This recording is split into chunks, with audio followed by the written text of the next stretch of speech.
Ubicado en el extremo suroeste de la isla británica, el Ducado de Cornualles aumentó a lo largo de los siglos su importancia para la Inglaterra medieval, hasta llegar a convertirse en uno de los pilares políticos y financieros de la corona inglesa. ¿Cómo creció la región de Cornualles al comienzo de la Edad Media? ¿Cómo se integró en el sistema de gobierno del Reino de Inglaterra? ¿Qué lo hizo tan importante para la monarquía inglesa medieval? Porque hay muchas preguntas por resolver, acompáñenme a historizar. En la antigüedad, la región de Cornualles estaba separada, tanto geográfica como culturalmente, del resto de las regiones de la isla británica. Tenía una fuerte herencia celta, que los diferenciaba de los habitantes anglosajones, quienes al asentarse en el sur de la isla dejaron a Cornualles relativamente intacta. Esto también ocurrió durante la ocupación romana de la isla, cuando se construyeron solamente pequeños fuertes cerca de los ríos y de importantes depósitos minerales.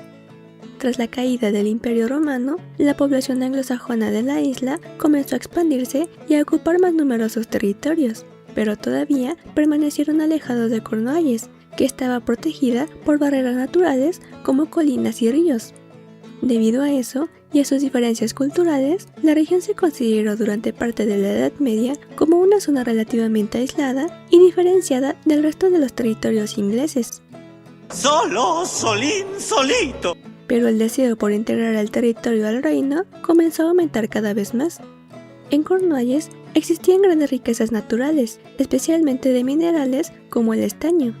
Este metal tenía gran valor en los primeros siglos medievales porque era indispensable para producir el bronce utilizado en armas, herramientas y otros objetos, y comerciantes de distintas partes del continente comenzaron a llegar a la región para adquirirlo, lo que la convirtió en un importante centro económico. La monarquía anglosajona, que había comenzado la unificación del reino, consideró el valor de controlar estos territorios. A través del cobro de impuestos a la extracción, representarían un gran aumento de los ingresos para la corona, algo con lo que no contaban en otras regiones que eran plenamente rurales. Y seremos ricos. Así que los monarcas intentaron reforzar su autoridad en el lugar. Sin embargo, Cornualles seguía siendo un territorio difícil de controlar. La corona debía mantener la estabilidad en el territorio para evitar revueltas que se oponían al dominio externo. Solamente tras la conquista normanda de Inglaterra en 1066, el nuevo rey Guillermo I reorganizó el territorio para asegurar su autoridad sobre las tierras recién conquistadas.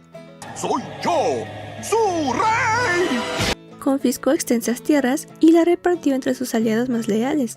Entre los más importantes estuvo su hermanastro, Robert de Mortain, a quien le concedió enormes propiedades en Cornualles, convirtiéndolo prácticamente en el principal señor feudal de la región, que ahora se convertía en el condado de Cornualles.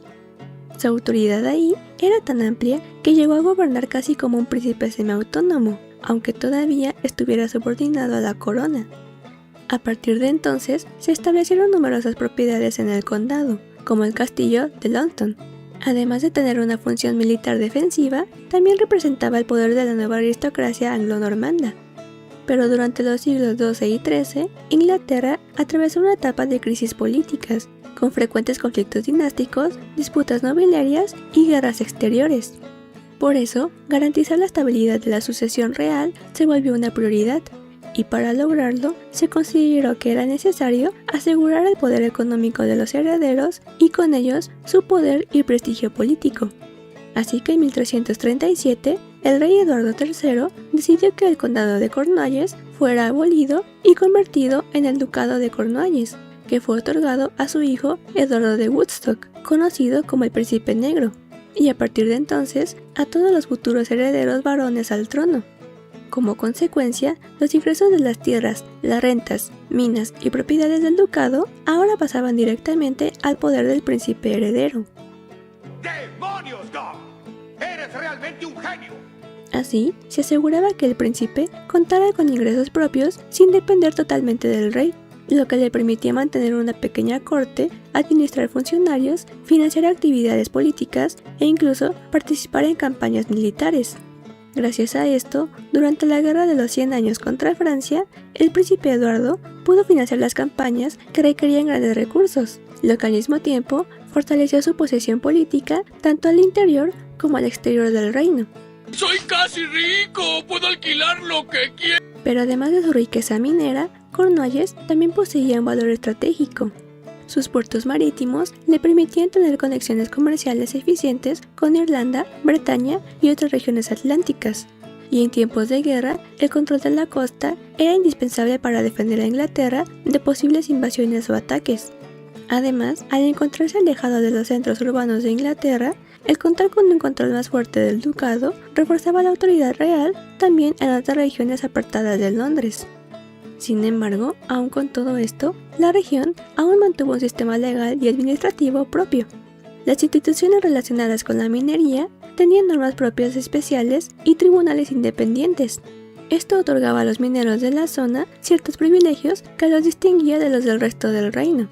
Ya que la mayor parte de la economía de Cornualles se basaba en la extracción de estaño, el parlamento local se formó en torno a esta actividad y se le conoció como el Parlamento de los Estañadores, y también se estableció el Tribunal de los Estañadores.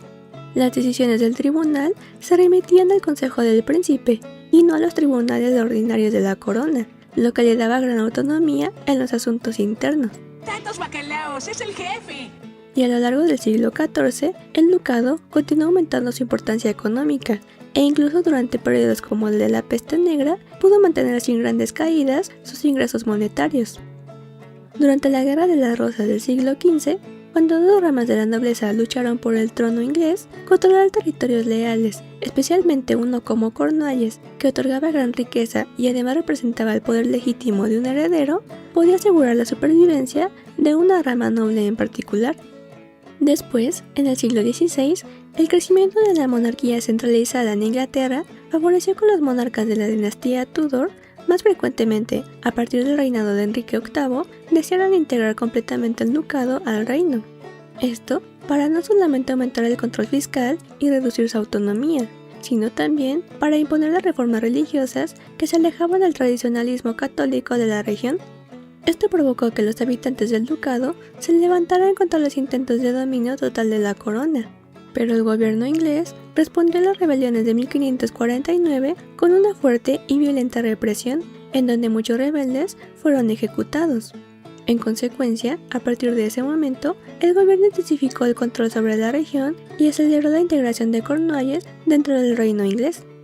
¡Ahora sí ya sacaste boleto, chamaco! La religión y el idioma del Estado fueron impuestos en el ducado.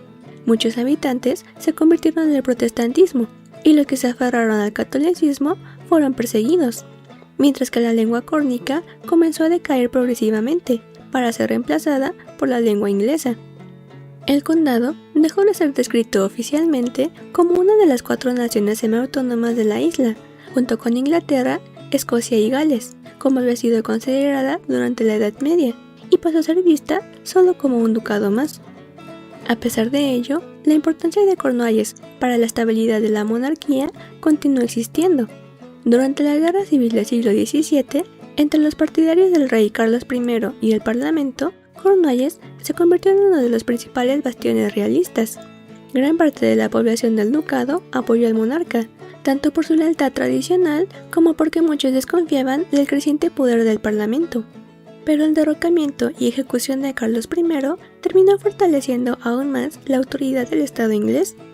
Tras la victoria del Parlamento, el nuevo régimen buscó eliminar los centros de resistencia para asegurar que ningún territorio pudiera rebelarse contra la nueva autoridad del gobierno central. Así que se impuso un control más directo sobre las regiones que todavía conservaban cierta autonomía, especialmente las que habían mostrado apoyo a la monarquía. Aunque tras el final de la Guerra Civil la monarquía fue restaurada en 1660, muchos de los cambios establecidos no desaparecieron. El poder central ya había crecido considerablemente y continuó fortaleciéndose en los siglos siguientes. Aunque el ducado de Cornualles sobrevivió como un territorio diferenciado vinculado al heredero de la corona, en la práctica quedó integrado administrativa y culturalmente al Estado británico y continuó otorgando a la familia real tanto ingresos monetarios como legitimidad política. Saludos y muchas gracias a Jorge Álvarez por ser miembro del canal. Gracias por tu apoyo. Gracias por ver el video de hoy. Los espero en la próxima ocasión para seguir respondiendo más preguntas históricas.